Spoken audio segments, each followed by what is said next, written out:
This call is now being recorded. Oh, that's hilarious. So now we're official, Mario. I love that it tells you this call is now being recorded. It's like so legal. It's so governmental and legal. It's actually Ms. Google Voice that just recorded that, so that's fine. Okay. Yeah. All right. So you're an AC regular. You come up pretty often. So I do come up often. Yeah, I love it. You know, it's. What's it like for you? Yeah. Well, the first time I played AC, I thought, I was, I'm petrified as usual anyway. But no matter where I'm playing, but I just didn't know how it was going to go. But it went so incredibly well the first time. I just thought, and then afterwards I thought about it. Well, this is what I do lends itself to very old school Vegas and Atlantic City. You know, I've got a band. I do an opening number. I do my stand up. I do impressions. I talk about pop culture. I do musical impressions and other tunes in between the stand up. So it's very musical. It's very, it's very old school. It's Jon Stewart told me I was the white Sammy Davis Jr. So I said, well, that's a great compliment. Thank you. But yeah, it's whether you like it or not, and I don't think anybody really does what I do. Right. Anymore. Yeah, I was thinking about that. That it's not. I mean, you're not. I mean, you do comedy, but you're not a stand-up. You're not exactly a singer. I mean, it's like a one-man show kind of thing. Yeah. But I am a singer and I am a stand-up comic, and I just combine the two. Right. I meant that you're not. Most people think of these things as being exclusive and not so much being combined. Yeah. You're right. I know what you're saying. I'm not a singer, and I'm not. Yeah, you're right. I guess what we both just said was right. I'm sorry I corrected you, Rob. Should we say kumbaya and hold hands across the phone line? We're okay now. It's okay. It's all beautiful. We agreed to disagree, and then we agreed. But really, you're right because I'm interviewing you, so I yield to you. You know what you do better than I do. So. Well, maybe. Well, I probably do know what I do better than most people do because no one knows what I do. So now, is material? Are you working towards another one-man show? Yeah, I am. Mm-hmm. I'm working on it. I mean, it needs work. I think. I had last year. I kind of had the show, and then as time goes on, you just kind of lose some material and rework it. So I'm still reworking some of it. I would say I have 80% of it, but I just try to work on other stuff and let go of some stuff that I'm bored with, even though, or I don't feel great about, there's certain things in it that I'm like, I'm going to get rid of that. And every time I do the show, I mean, the last show I did was in West Hampton, and it was an hour and 40 minutes. I'm like, if I lose 10 minutes, I just need 90 minutes. That's what I need. And I got to go over that. So, but I still want to kind of shape some stuff. But does it have a working title? Does it have a title right now? It's called, it does have a working title. It's called Mario Cantone Swings Both Ways. Uh-huh. And it's just, and I've got, I'm trying to, right now I have a 4-piece band, but I'm trying to, for Broadway, hopefully I'm going to add some brass in it so it does swing a little bit more musically. So, and then I'll, give somebody cunnilingus too, just to prove that I swing both ways. But I actually don't. And that's the last thing I'd be doing. Okay, family newspaper. Let's move on from that one. It's a family newspaper. Oh, okay, sorry. Well, that's what they tell me anyway. Well, every time I hear that word now, I think of Michael Douglas. It's my new favorite thing.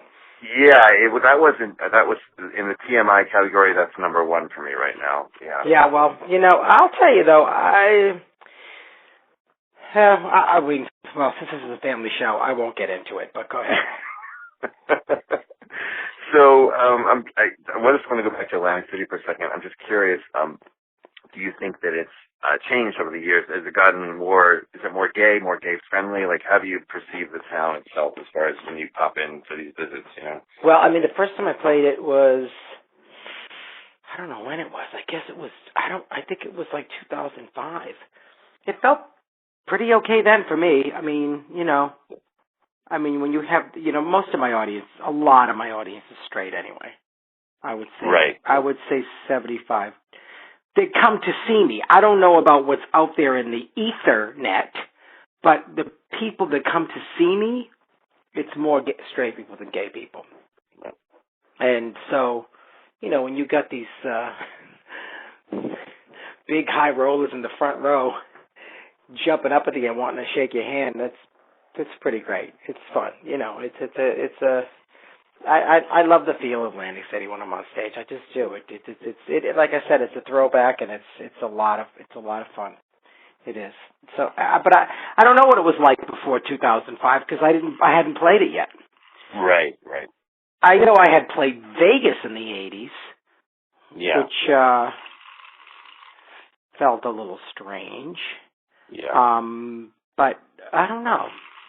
I mean, look, the president has spoken, and now it's kind of I feel like, well, even before that, but the country's shifting. I never thought I'd live to say it either. I really didn't.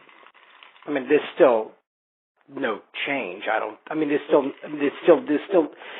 There still needs to be more shifting, but it's definitely shifted. It's amazing what's going on now. It really is.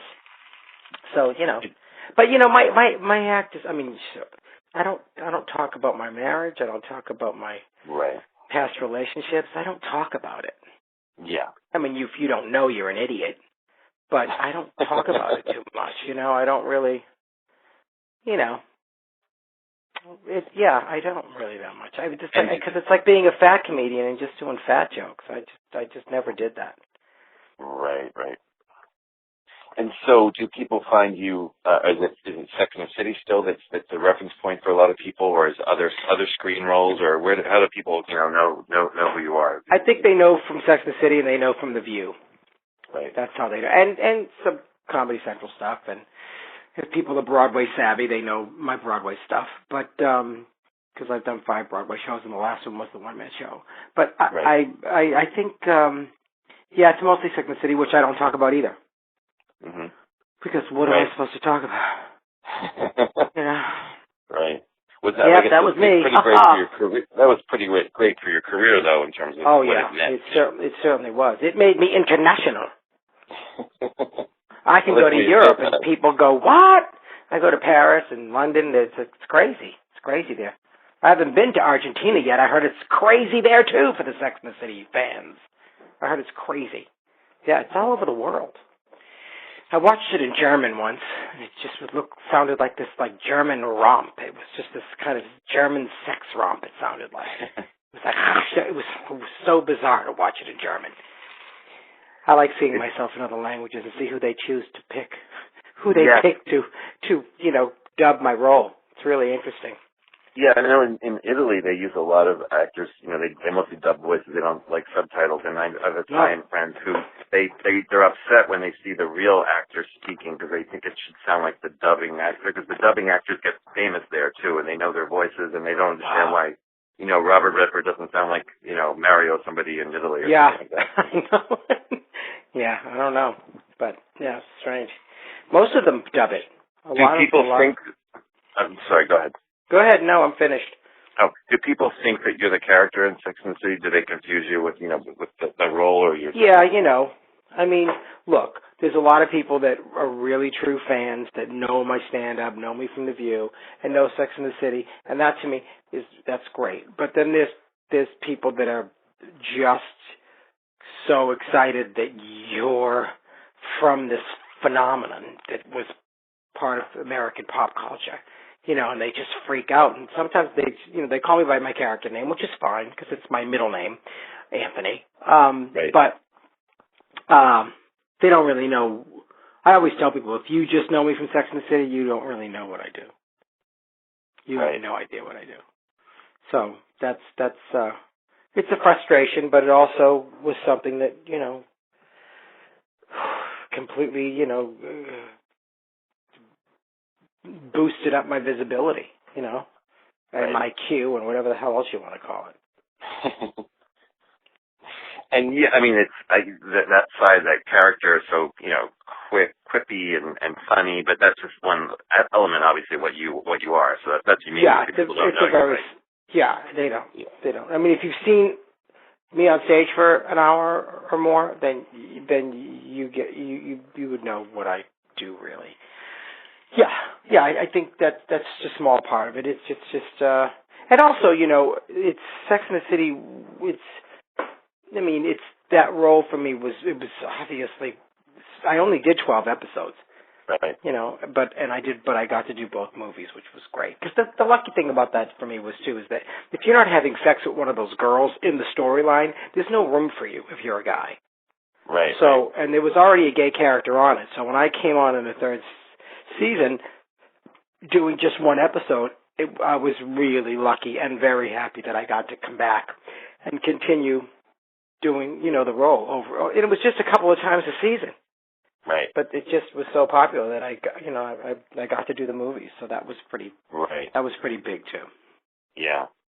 I was curious to see in your that you started off your career doing a children's show. Yeah, I did. Steampipe Alley, and people from New Jersey, if they're from there and they were around in the 80s, they really knew what it was. It had a big adult audience. Yeah. Because we did some very crazy, sick things on there that we got away with. So yeah, it was that a good testing ground, or did you say never again work with children? It was great because I look back on it, and we 52% of our audience was like, in their 30s and 40s. Yeah. It was bizarre, and I had one writer on there, Judy Kachka, and she wrote a lot of the sketches, and I, threw my ideas in there and did some writing, and it was like a sketch comedy show for kids. I got to play all these different characters. It was musical and filthy and ridiculous, and I can't believe we got away with what we got away with. So, because the target audience was like 8 to 15. And then we just and they wanted a Soupy Sales type show, which worked on an adult level and a children's level. So that's what they really wanted, and that's what they got. Yeah, it sounds like it helps to lay the groundwork for a lot of the stuff you do now. It did, but it was also probably one of the most creatively freeing things I ever got to do in my career.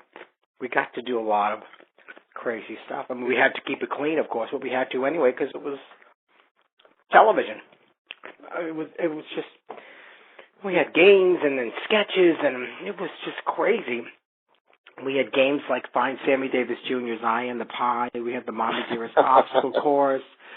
We did sketches like Raging Pan, which was Scorsese's Peter Pan, with De Niro as Peter Pan. I mean, it was just so stupid. It was so crazy. I can't believe we got away with it. I really don't. I would make out with puppets. It was sick. That sounds original. That's okay. It was original. Yeah. And you can see some of it on YouTube, but they taped over a lot of the masters. They're gone. Oh, right, yeah. So tell me, what's next for you in terms of, are you doing these dates and then you're working towards the one-man show? Yeah, I'm just doing some dates, exactly, and I'm working towards the one-man show. I've got like 3 other things that I'm working on, but I don't like to talk about them because then when they don't happen, you just look like an ass. So I don't even talk about it. But there's a few things that are kind of major that are happening, and one of them being the one-man show. So that I'm excited about because I love doing theater, I love doing Broadway, and I would like to get back there. You think next year? Or? Yeah, hopefully like the fall or spring, yeah. Mm-hmm. That's when probably the spring at this point. But that would be just fine. Because I'm getting old, and you do 8 shows a week, and it's exhausting. It's life-sucking, let me tell you. It's intense. And it's all you worry about is your voice, because you got to sing, too. But I loved it. I had a great time doing the first one. It was thrilling. All right, Mario. Well, all right, buddy. Everything on my list, so thanks so much. I appreciate it. Thank you very much. All right, take it easy. I'll see you soon. Bye-bye. Okay, bye-bye.